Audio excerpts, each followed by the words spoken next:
Vamos a continuar con el ejemplo del, del proyecto de construcción del conjunto de apartamentos. Recordemos que la matriz de pagos es esta que se está mostrando en este momento. Y ahora vamos a trabajar con reglas de decisión probabilísticas. Empecemos con el valor monetario esperado. Entonces, para cada alternativa se puede calcular el valor monetario esperado y simplemente es multiplicar cada uno de los estados de la naturaleza, o más bien, la probabilidad de cada uno de los estados de la naturaleza por el rendimiento de cada uno de estos y sumar. ¿Sí?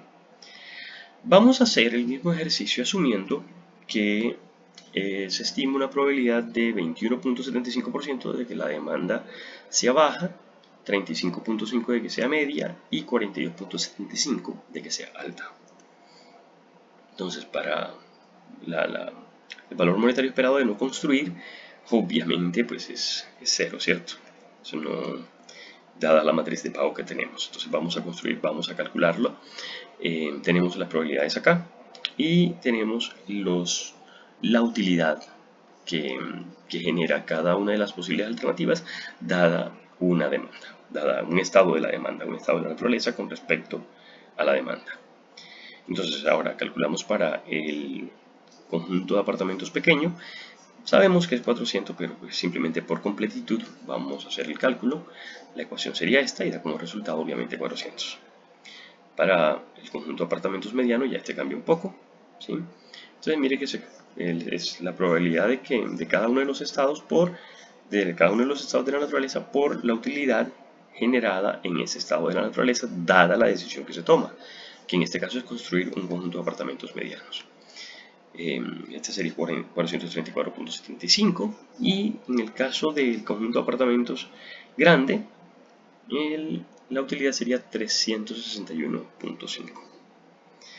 Obviamente se desea maximizar la utilidad, por lo tanto se toma, a la luz de esta regla de decisión, debería construirse un conjunto de apartamentos mediano. Ahora, en el caso de la pérdida de oportunidad esperada, es similar a la anterior, pero para ello necesitamos hacer uso de la matriz de pérdida de oportunidad esperada, que fue calculada cuando estábamos hablando del Minimax Regret. Genera la misma selección que en el caso anterior. Entonces comprobemos que sea cierto. Entonces aquí tenemos la matriz de pérdida de oportunidad. Ya esta la habíamos calculado previamente. Entonces vamos a calcular el valor esperado de la pérdida de oportunidad, dada este conjunto de probabilidades que ya tenemos. Ojo, si las probabilidades cambian, pues obviamente va a cambiar el resultado. Este es válido solamente para este conjunto de probabilidades. Entonces, en el caso de no construir, ya no es cero como nos daba antes, ¿no? Porque mire que son tres valores diferentes. Entonces, en este caso tenemos 606.5. ¿Sí? Para el caso de construir un conjunto de apartamentos pequeño, entonces sería 0 por 0.2175, 100 por 0.355 y 400 por 0.4275. La suma de eso debe darme, me da 206.5 y es el valor esperado de la oportunidad perdida dado que se construye un conjunto de apartamentos pequeños. En el caso del conjunto de apartamentos medianos, pues las ecuaciones a plantear serían esta de acá y eso nos da como resultado 171.75 y para el conjunto de apartamentos grandes tenemos que es 245. Si en este caso estamos hablando de pérdida de oportunidad, entonces no queremos el más alto, se quiere el valor más bajo. Yo quiero arrepentirme lo menos posible. Entonces se toma o se decide construir el conjunto de apartamentos medianos, que es la misma decisión que se tomó con el valor expected monetary value, el valor monetario esperado, cuando aplicamos ese criterio de decisión, o esa regla de decisión más bien. Bueno, ahora vamos a calcular, ya calculamos valor monetario esperado, el valor monetario esperado de la oportunidad perdida, o de pérdida de oportunidad más bien.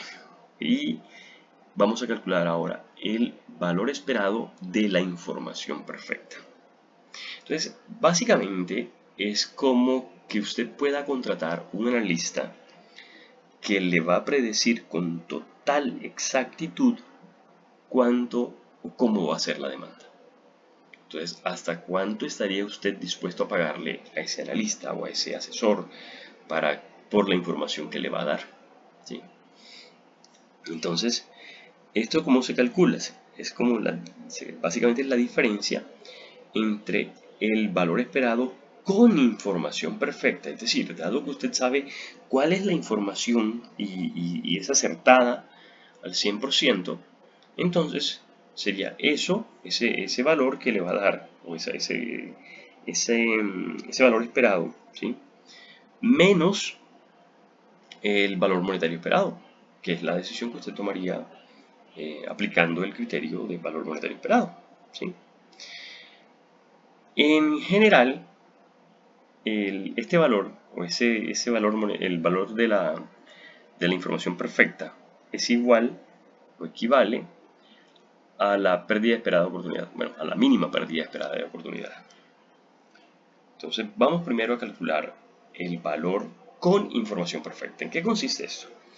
Digamos que usted sabe que la demanda es baja. Sí, la demanda va a ser baja. Pues, ¿qué va a hacer usted? Pues usted construye un conjunto pequeño. Ya, eso es 400. Ese sería el valor que usted obtendría. Ahora, si la demanda es media, a usted le dicen, vea, la demanda va a ser media. ¿Qué va a hacer usted? Pues construir uno mediano. Y le da una utilidad de 500. Y si la demanda es alta, ¿sí? Usted construye uno grande, 800. Pero recuerde que eso se lo van a decir, o sea, ¿con qué probabilidad le van a decir o con qué probabilidad va a ser baja? Pues con el 21.75%, media con el 35.5% y alta con el 42.75%. ¿Sí? O sea, si bien no siempre, o sea, el asesor le va a dar la respuesta correcta de cómo va a ser la demanda, pero esa respuesta que le va a dar podría ser baja, media o alta. Y se la va a dar con estas probabilidades que están aquí. ¿Sí? Entonces, el 42% de las veces va a ser alta. Sí, pero el 21% va a ser baja. Entonces, en promedio, ¿sí? Usted podría decir que el valor esperado de su utilidad, dada la información que le da ese asesor, es 606.5. ¿Sí? Entonces, ahora, con esta información, usted viene y dice, vale, ahora que tengo o que sé cuánto cuesta o cuál es el valor esperado con información perfecta, ¿sí? Con la información perfecta que tengo, ya yo puedo calcular cuánto me cuesta esa información. ¿Sí? Y sabemos que el valor de la información perfecta es igual al valor esperado con información perfecta menos el máximo valor monetario esperado. O, sí, dependiendo, lo toma de las alternativas que usted encontró, cuál es la máxima de esas, y esa es la diferencia que usted hace. Si recordamos, bueno, aquí nos da que con información perfecta el valor esperado es 606.5. Y el valor monetario esperado máximo que se obtuvo, podemos regresar, fue el el mediano. Perdón, este no es. Aquí. Aquí. Fue el mediano, sí, pero fue 434.75. Entonces, ya con esto podemos calcular que el resultado, la diferencia es 171.75, que coincide con la pérdida esperada de oportunidad. Aquí está.